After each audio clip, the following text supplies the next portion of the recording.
Alright, and then we talk about water. In Zulu culture, water was sacred. Life comes out of water. Without water, there's no life. No matter which way we look at it, without water, everything dies. That is the way of this planet.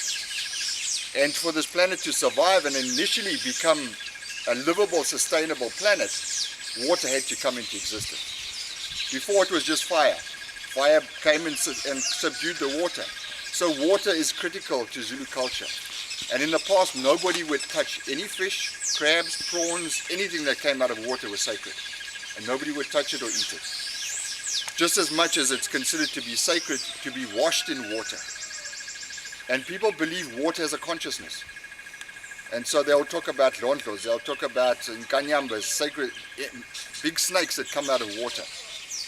And people are often associated eels and things that were in water with ancestors. Because often people drowned and people couldn't understand why they drowned and where they drowned, and they just disappeared. So people had a great respect for water. And that is why you find a lot of Zulu people don't swim very well, because they tend to keep away from water and have nothing to do with water. Wherever there are very high energy points, such as waterfalls, such as confluences of different rivers, and you find that the rivers join together, they are said to be sacred places, and they're very high potent energy points. And you go to Bhutan, you go to Tibet, you go into India, those focus points where the two rivers will join, there will always be temples, there will always be sacred sites on those points.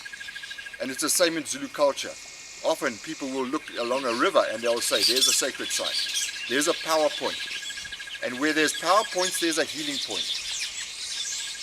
And so generally people will look for those power points, and they will take people in and do river washings in those areas.